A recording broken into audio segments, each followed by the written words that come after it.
And the last column is regressive. And the first component is we live in a controlled reality to serve this regressive agenda. And here we can see the White House that was built by the slaves, stolen labor. We have here a sign where Indian land for sale, stolen land. And here we have a photo of the Chinese railroad workers, and a lot of times they had to work to buy their freedom, the indentured servants, or a form of slavery, and stolen labor again. So in ontological security, the argument is that we have a home that shields us from threats and also allows us to reproduce self-concepts via habits. However, in the critical theory of self, we can see that it also shields us from questioning the embedded injustices in the power and political structures for such spaces. Stolen labor, stolen land, and finally, stolen lives. So the takeaway for controlled reality is ontological security makes dominant regimes of truth unavailable for questioning. The second component of regressive is exclusionary laws, and we have here DOMA, Defense of Marriage Act, as the icon. And here we can see that there's a disproportionate punishment on people of color to keep ontological security, or people who are not in the in-group in the dominant regimes of truth. So Marriage Defense Act was passed as a way to ensure that non-binary people could not marry. Separate by Equal Act, we all know about that. White passengers, colored passengers, where they both had separate separate places and separate facilities. 3 strikes, you're out. This has been decried as a policy that targeted people of color. The drug war, where you can see that there's a stat right here that says that blacks use marijuana at 1.3 times the rate of whites, but the arrest rates was 3.7 times. So there's a disproportionate between the usage and the arrest rates. Culture wars that I talked about, Make America Great Again. This is exclusionary practices, and you can see the dominant participants in this is white, and the general polarization that we have that divides people along exclusionary lines. So the takeaway for this is ontological security can lead to institutionalizing and or legalizing exclusionary practices. And you can see this is Donald Trump here, and he's pointing to his sign Merry Christmas, and he's trying to revive his ground base of the religious right so that he can get their votes. And again, it creates, culture wars. So let's move to the last component of regression, which is it can dehumanize. And here we have body bags from Vietnam. We have Christoph, which is the producer of Truman, touching the screen as Truman is sleeping, as if Christoph was God and Truman is his human object that he can pull strings with. And we have Princess Diana in the foreground picture against the backdrop of the car that she died in Paris. And one of the complaints the anti-military social movement points out is that ontological security can often cause us to objectify life, where in this case you can see people are reduced to minions for the dirty agenda, in this case Vietnam War. It causes the audience the capacity to perceive humans as numbers. So rather than see them as individual people with individual lives, with individual essences, we see them as just bags and bags, black bags, indistinct black bags. So it becomes numbers. And lastly, in this too, people and their lives are reduced to props and tools for spectacle. And this is quite funny, in the body bag situation, the press were not allowed, after some time, were not allowed to press cover bodies without body bags because there was increasing public disgust with war. And so to reduce that disgust, they only allowed coverage of black bags instead of people who actually died in the war. And the Truman Show, it forebodes where we're at today with reality show, where there's this unethical manipulation of his will for audience consumption. And also the dehumanization in the case with Diana is that the same people disgusted with the paparazzi that chased them into the tunnel that led to this fatal crash are the same people that buy tabloid magazines and papers. So the takeaway for this dehumanizing is ontological security can lead to major failures in empathy. So here is this shadow side of impositiveness, where it's not possible to have a positive self, identifiable, singular, continuous self. It's impossible not to suffer from angst, and that we replicate injustices because we foreclose the never-ceasing process of self-disclosure. It's repressive. We force the simple world, simple emotions, and simple thoughts onto people who do not fit into the monolith structures. And it's regressive because we dehumanize those that do not fit into those structures, and we bury the harm or the legacy of structural harm in the system, as well as we institutionalize and legalize this monolith, the practice of maintaining the monolith structures at the expense of outgroups. So the shadow side to the firmness of self through prediction, autonomy, and self-care creates this impositiveness, which is the composite word of impossible and positive. It's repressive and it's regressive. So I wanted to take this and say, hey, just like the NASCAR driver who had that badge where we have moral fitness, where we have we had the top 5 resistance to climate change, how do we put that up against the macro map that was developed for looking at how the planet is put in the oven and self being in the center? So let's segue to that map.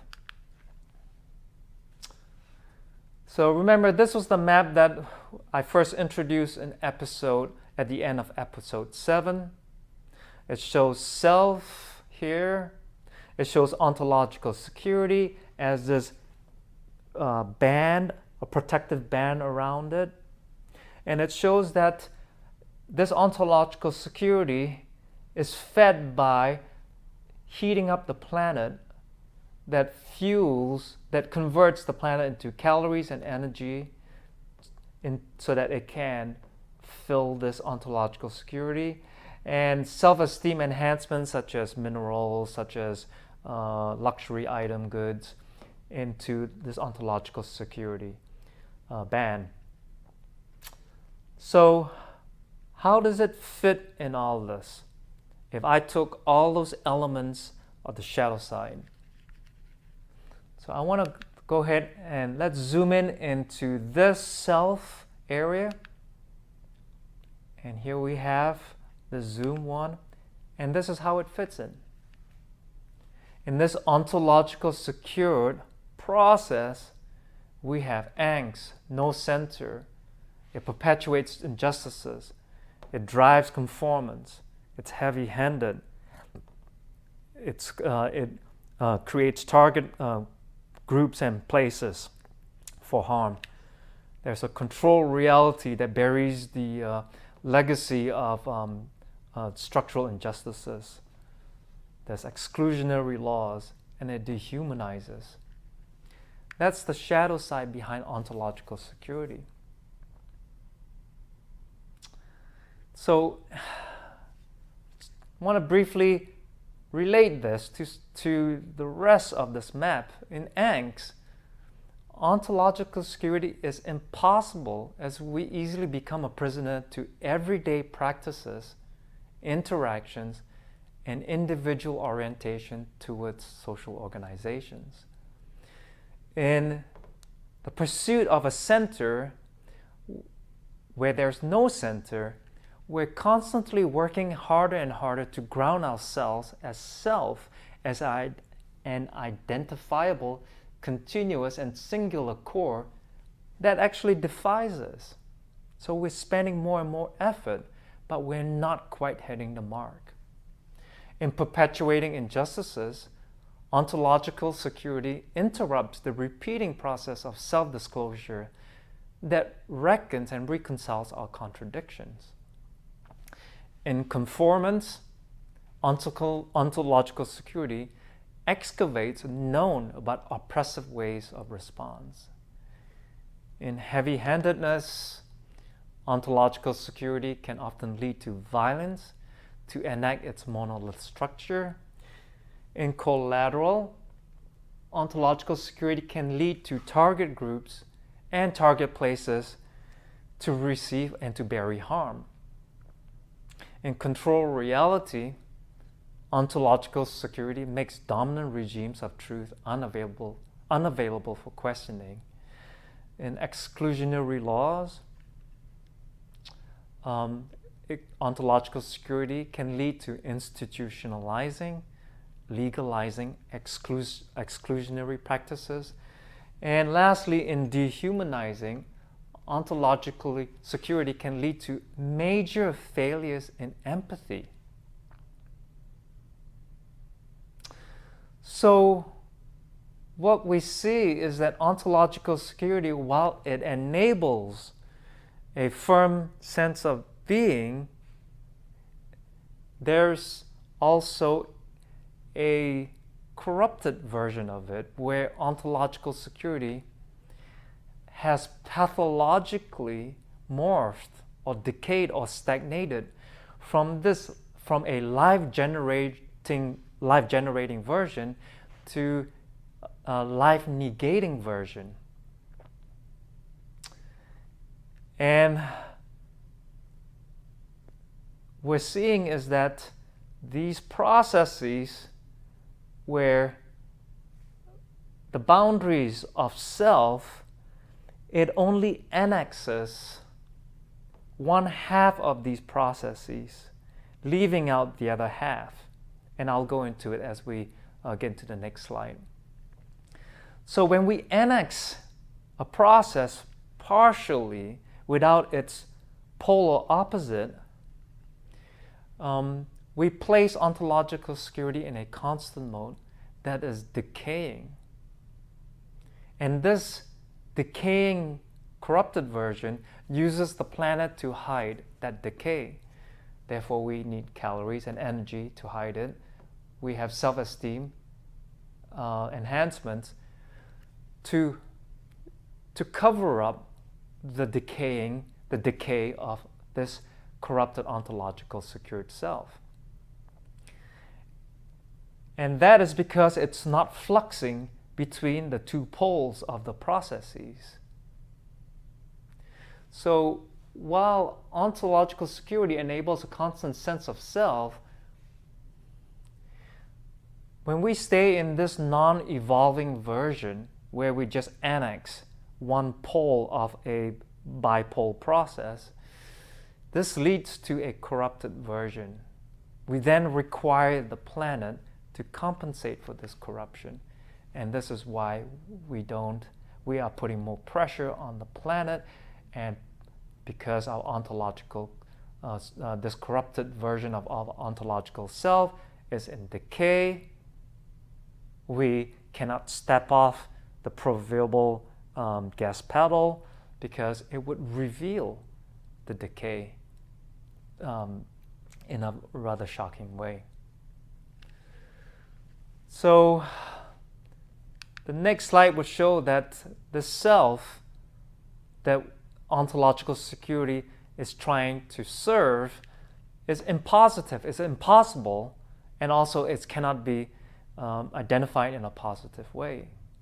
It's also repressive in its methods, and it's regressive in ensuring that the repression is institutionalized and also it's legalized. So this makes the self work harder to ground itself because of this impositivity, and as I said, putting more pressure on the planet. But it is this structure, as I mentioned in the very first slide, is the same breeding ground as ecological, economical, and social injustices. Because of this repression and defense and sanctions, the destruction of the planet along with these injustices with very regressive and often violent ways, as you can see from these iconic pictures. So I want to bring back and look from the big macro. Let's zoom in into what are these processes here that are in play to ensure that this corrupted ontological security does not appear when we allow this fluxing between poles. So let's go into that. And here we have this process where we have stability and instability, autonomy and non-autonomy, biographic completeness and biographic incompleteness. And in the works of the authors cited from Chris Rosdale's paper, their work is pointing to this green area where the ethical and moral and reflective considerations happen in this green area that was expelled from that ontological security side. And not only that, but these dash marks shows that this ontological secured self in this constant place, this annexing one pole, has an antagonistic relationship with this green zone right here. So there is a naturalness to this process, just like the naturalness of day and night, that there's this antagonistic, that causes this antagonistic relationship with the planet. So because we have an antagonistic relationship with the naturalness of these processes, we're afraid to view uncertainty, which all these poles right here in the green are pointing to, uncertainty or ambivalence, as actually life-generating. Rather, from this side, this constant place of the fear of decay, where we are using the planet to mask, we are misconstruing this uncertainty and ambivalence as life-negating, when really they are necessary and prerequisite to stop this from going to decay. So ironically, this annexing of the partial processes puts us on another plane of death spin that has the planet in it. And Voltaire's quote is very poignant in this at this time, because he says, "Uncertainty is an uncomfortable position, but certainty, which is annexing the one half of the processes, is an absurd one." So as a result of that, This red but partial process embedded self requires the calories and energies and self-esteem enhancements from the planet as a way to mask its decay.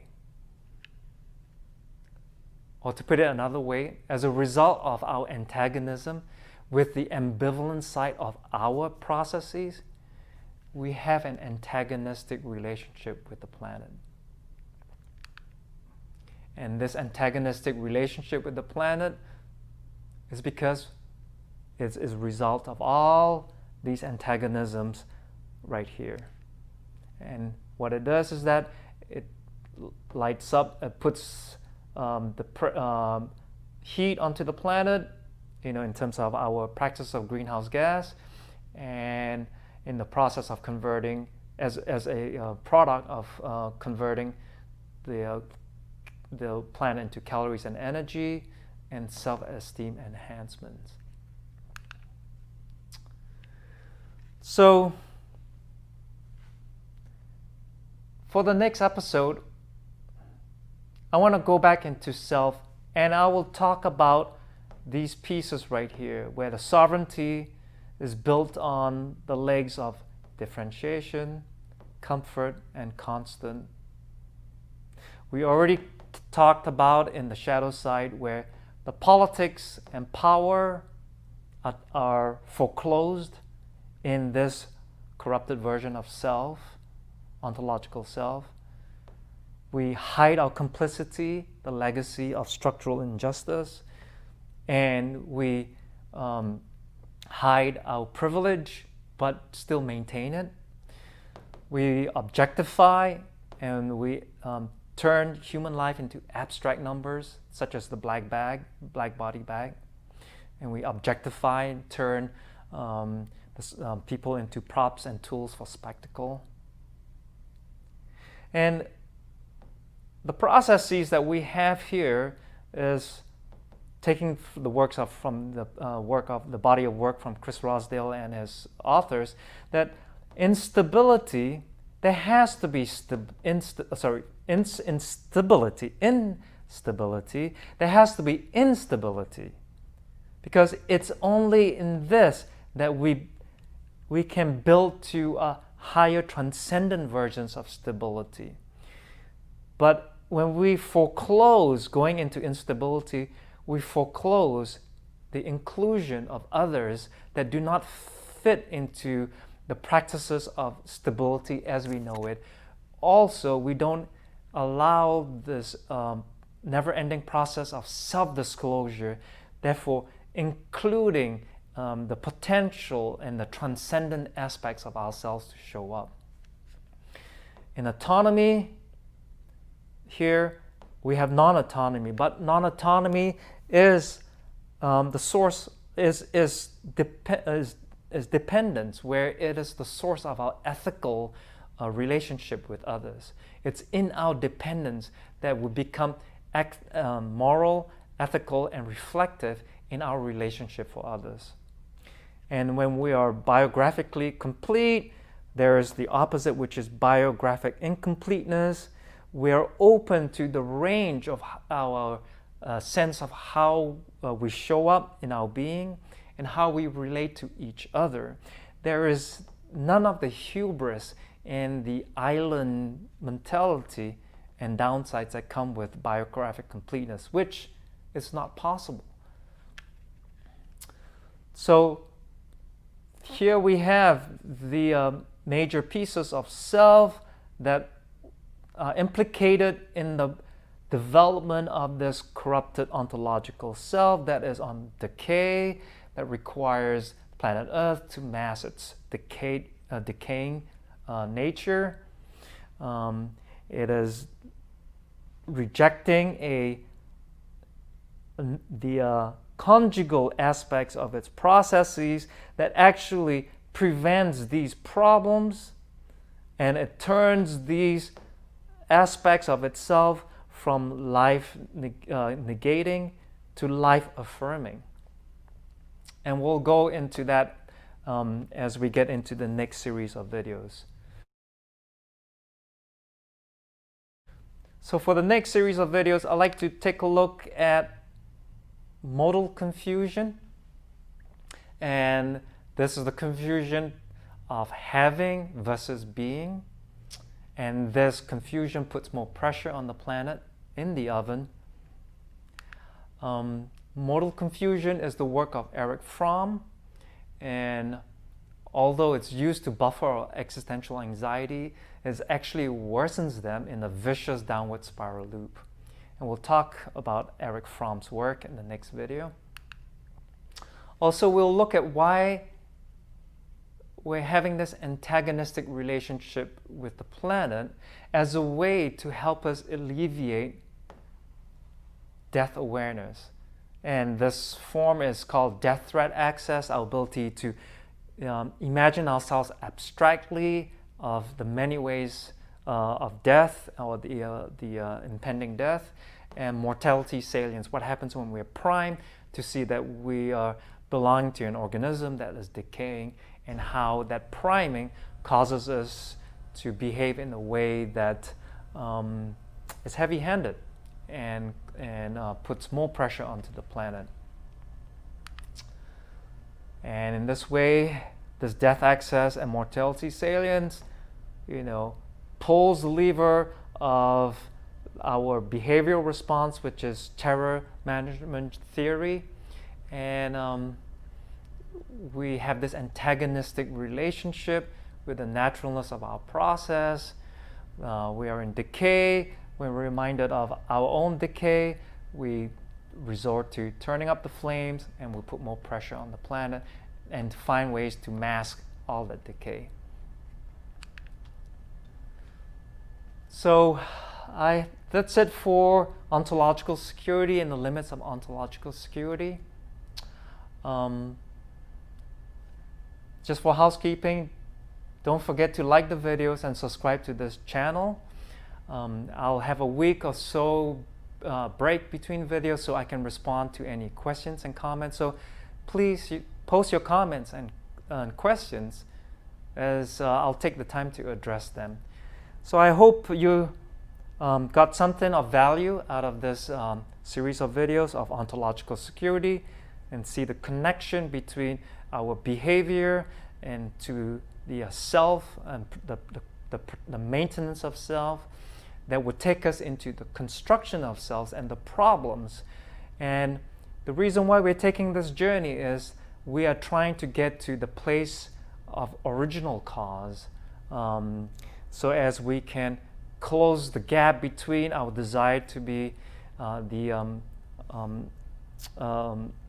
actors to a sustaining world, but we find ourselves to be victims and spectators to an alien planet instead. So thank you very much.